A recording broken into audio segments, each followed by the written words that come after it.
Hello বন্ধুরা, আসসালামু আলাইকুম। সবাই কেমন আছেন? আশা করি আল্লাহর অশেষ রহমতে আপনারা ভালো আছেন। আমরাও আল্লাহর রহমত এবং আপনাদের দোয়ার বরকতে সবাই ভালো আছি। নতুন আরো একটি ব্লগ নিয়ে আপনাদের সামনে হাজির হয়েছি। আজকে এই যে আমার এই যে বাগানটা দেখতেছেন, এটা আসলে বাগান না, একটা রিক্সার গ্যারেজ করতে চাইছিলাম, কিন্তু এলাকার কিছু লোকের কারণে এই গ্যারেজটা করা হয় নাই। যাই হোক, এখন এইভাবে বাঁশটা সেভাবে গাড়াই আছে। তো এখানে দেখেন কিভাবে জঙ্গল আবার হয়ে গেছে। অটোমেটিক আল্লাহর দান টমেটো, সেই টমেটো গাছ এখানে অটোমেটিক হয়েছে। আলহামদুলিল্লাহ, ভালো টমেটো পাইছি। এখানে কিছু গাছ আছে, ওইখানে সামনে কিছু গাছ আছে, এখানে একটা করলা গাছ, এগুলো সব অটোমেটিক, কোনো বিচি টিচি আমরা লাগাই নেই। আর এখানে একটা দেখতে পাচ্ছেন দাঁড়া গাছ।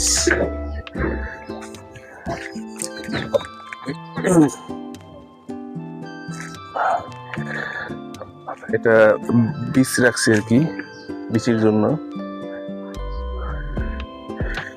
আর এই যে লেবু গাছ, আমি গত ব্লগে বলছিলাম যে বাগানে লেবু গাছ করছি। এই যে লেবু গাছ একটা, এই যে এখানে একটা আছে, এই যে এখানে একটা আছে।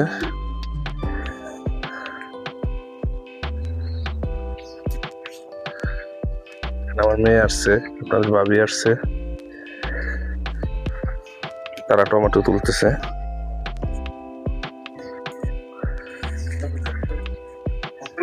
টমেটো গুলো সব নষ্ট হয়ে যাচ্ছে, এই জন্য বলছি যে সব পাইরে নিতে, কাঁচা পাকা যা আছে সবগুলো পারতে বলছি।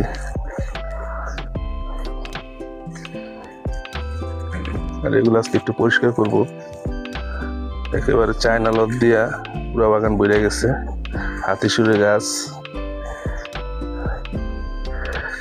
এখানে আমার অনেকগুলা গাছ কাটা পড়ছে। এই যে এই গাছটা দেখতে পাচ্ছেন, আম গাছ, এটা 12 মাসে আম গাছ ছিল, সেটা কাটা পড়ছে। এখানে আমরুজ গাছ ছিল, অনেক আমরুজ ধরতো, সেই গাছটা কাটা পড়ছে, এখন আবার নতুন করে উঠতেছে। এখানে নিম গাছ ছিল, নিম গাছটা কাটা পড়ছে, আবার নতুন করে উঠতেছে। কলা গাছগুলোও কাটছিলাম, এগুলো সব চাম্পা কলা। কিন্তু চাম্পা কলা হইলে একটু বড় বড় জাতের চাম্পা কলা আর কি, সেগুলো কাটা পড়ছিল। সেগুলো আল্লাহর মতো এখন আবার 2টা গাছ উঠছে। আর এই যে এখানে এটা দেখতেছেন, এটা হচ্ছে সবজি কলা। এইগুলা যা দেখতেছেন এগুলো বিচি কলা।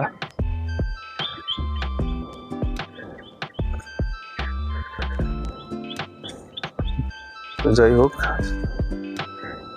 দেখতে থাকেন আমাদের আজকের ব্লগ। আসলে ভিউয়ার্স, এই ক্ষেত খামারের এই যে এরকম আগাছাগুলা অযথা জন্মায়, এগুলার কোনো পরিচর্যা করা লাগে না। এগুলো যেই হারে বড় হয়, এইভাবে যদি আমাদের সবজি গাছগুলো বড় হইতো, আসলে প্রত্যেকটা কৃষক আরো ধনী হয়ে যেত। এই আগাছা পরিষ্কার করার জন্য আবার আলাদাভাবে খরচ করা লাগে, তো আর এগুলোতে পরিশ্রমও বেশি। এখানে আমার গাছ আর কয়টা আছে, এখানে সব আগাছাই বেশি। চায়না লত, তারপরে বিভিন্ন রকমের হাতিসুর গাছ, আরো অনেক গাছগুলো পুরা ক্ষেতটা বয়ে গেছে, যার কারণে আমাদের আর কি পরিশ্রমটা বেশি হয়। আর এগুলো এখন পরিষ্কার করে যাবো, আবার 1 সপ্তাহ পরে দেখবেন সেম আবার আগের মতো হয়ে গেছে। এগুলা যে এত শক্তি কোত্থেকে পায়, তো মাটির রস টস সব এগুলো কাইরে নিয়ে যায়, যার কারণে আমাদের ফসলাদি একটু নিচের দিকেই থাকে, ফসলাদি তেমন একটা হয় না। এগুলো আসলে আগাছার জন্ম কিভাবে হয়, এইখানে কিন্তু কোনো কিছুই ছিল না। এগুলো যখন আমি গ্যারেজ করার সময় সমস্ত কিছু লোক নিয়ে সব কিছু উপরে ফেলাইছি, তারপরে এখানে আগুন জ্বালাই দিছিলাম, তারপরেও এই আগাছা আবার কোত্থেকে যে হইলো, এই যে বৃষ্টি হইলো, বৃষ্টির পর থেকে মানে আগাছা এত বৃদ্ধি পাইছে, যার কারণে আমাদের আবার পরিশ্রম করতে হইতেছে। তবে এই পরিশ্রমে শেষ পরিশ্রম না, আবারও প্রতিদিনই আইসা এসে কিছু না কিছু পরিশ্রম করতে হবে, তা না হইলে দেখতে পাবো যে এগুলার সমস্যা হচ্ছে। তো এখানে দেখতে পাচ্ছেন 2টা বিড়াল আছে। আমরা বাগানে আসলে এই 2টা বিড়ালও আসে, এই বিড়ালগুলা কে পালে কি সমাচার জানি না। আমরা এখানে আসলে এই 2টা বিড়াল আসে, এসে ওরা খেলাধুলা করে। যাই হোক, ওদিক যাবো না,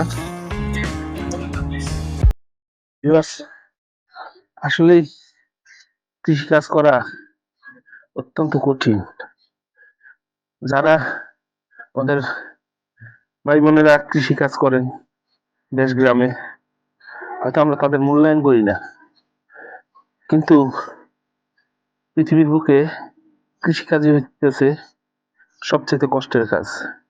আমি অল্প একটু জায়গা পরিষ্কার করছি, তাই আমার এই অবস্থা দেখতে পাচ্ছেন। আর এই জায়গাটুকু যে কামলা নিয়ে করাই, ওরা হয়তো পরিষ্কার করে দিবে, কিন্তু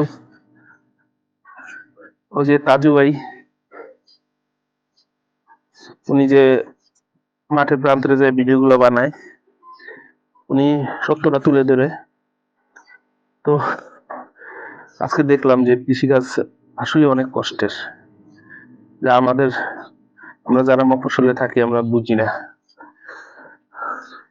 তো যাই হোক, তারপরেও যেহেতু দৌড়ছি, শেষ করবো ইনশাল্লাহ, দেখতে থাকেন। আজকে এই প্রচন্ড গরমের ভিতরে আর পারতেছি না, তো যাই হোক এতটুকু করছি, দেখেন। অবশ্যই যে এতটুকু আছে, আগামীকালকে করবো। কালকে কলা গাছ 2টা রেখে বাকিগুলো কেটে দিব। এখন কিছু করলা পারবো, আসেন দেখি করলা গুলা কি অবস্থা। আমাদের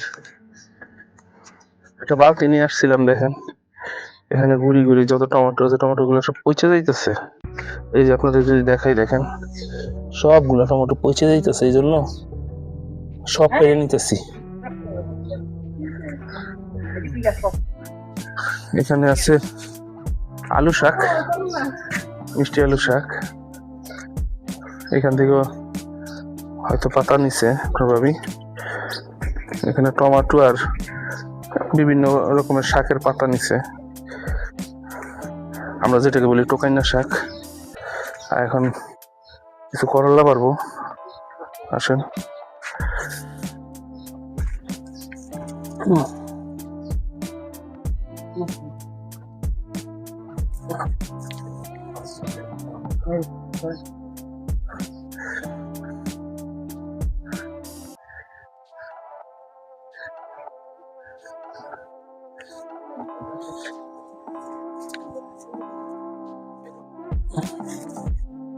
এগুলো নিয়ে মনে হয় থাকবো।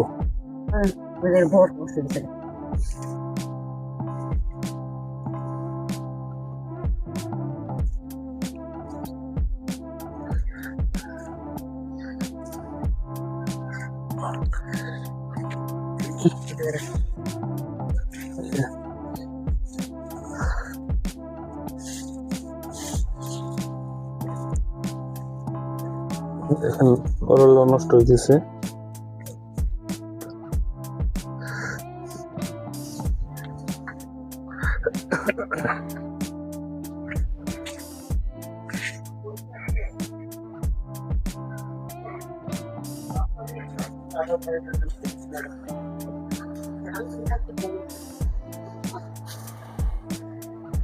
ভিতরে দেখো তো আছে নাকি।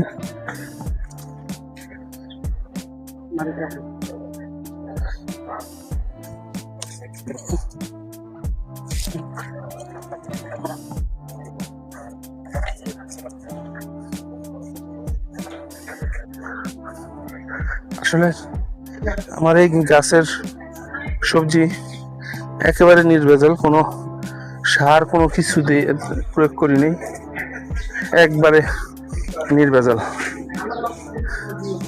আসলে নির্ভেজাল জিনিস খাওয়ার মজাই আলাদা, ভিতরে নাই।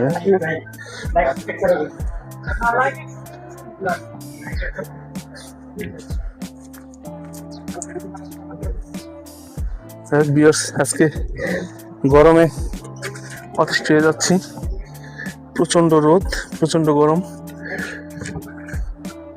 তো আজকের ব্লগটা আমরা এখানে শেষ করতে যাচ্ছি।